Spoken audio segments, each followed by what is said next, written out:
Hello everyone, welcome back to our YouTube channel. इस video में हम बात करने वाले हैं हॉरिजॉन्टल एनालिसिस के बारे में। Horizontal analysis is a type of analysis वो हम करते हैं while doing the financial analysis. अब हॉरिजॉन्टल एनालिसिस करने से ना हमें कंपनी के फाइनेंशियल्स और उसमें जो लाइन आइटम्स होते हैं ना उसके ट्रेंड के बारे में पता चलता है कि कौन सा लाइन आइटम कितने % से ग्रो हो रहा है, और उसमें हम क्या करते हैं, रिलेशनशिप आइडेंटिफाई करने की कोशिश करते हैं और उसको इवैल्यूएट करने की कोशिश करते हैं so that we can get a meaningful information from that analysis.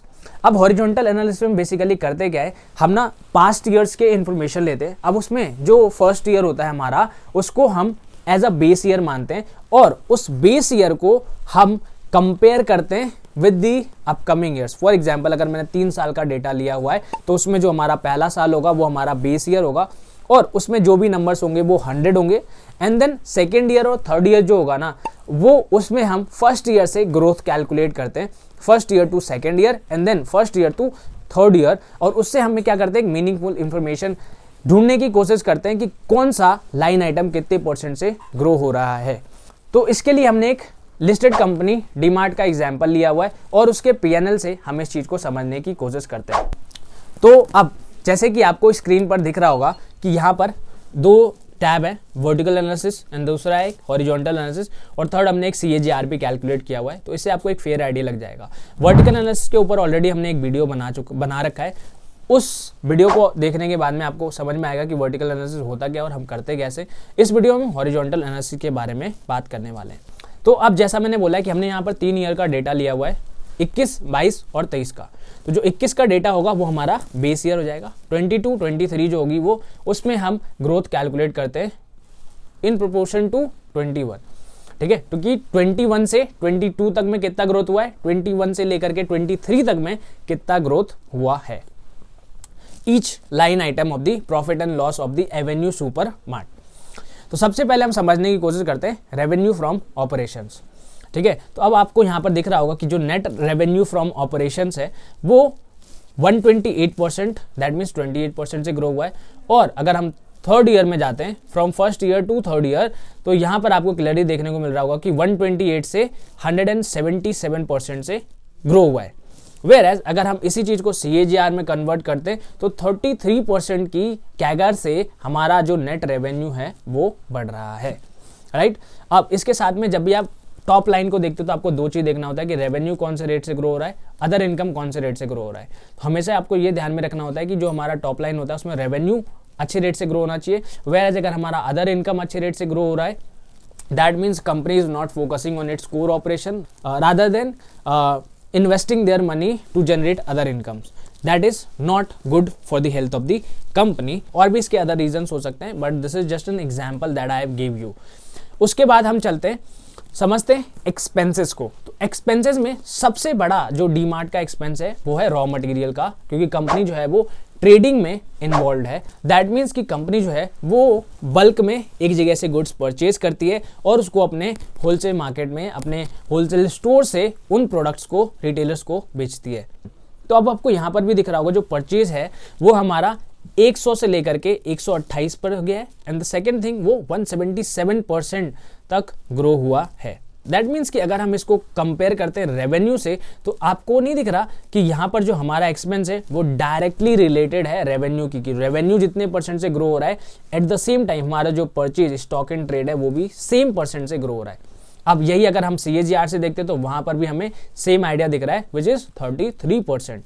अब इससे हम क्या कंक्लूजन निकाल सकते हैं, दैट मीन्स कि जिस रेट से कंपनी का सेल्स ग्रो हो रहा है, रेवेन्यू ग्रो हो रही है, उसी रेट से कंपनी का जो रॉ मटेरियल है वो ग्रो हो रहा है। अब ये जनरली उस केस में होता है जहां पर कंपनी का जो रॉ मटेरियल होता है वो सिग्निफिकेंट पोर्शन होता है कंपनी के टोटल प्रोडक्शन कॉस्ट का।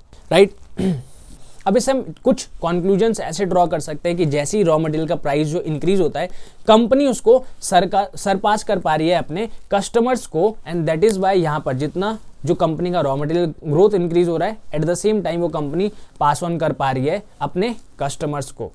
राइट, बट इससे क्या होगा कि इससे जो मार्जिन्स है वो सेम रहने वाला है, क्योंकि कंपनी जो रॉ मटेरियल प्राइस इंक्रीज हो रहा है वो डायरेक्टली पास ऑन कर पा रही है, कोई प्रीमियम प्राइस चार्ज नहीं कर पा रही है।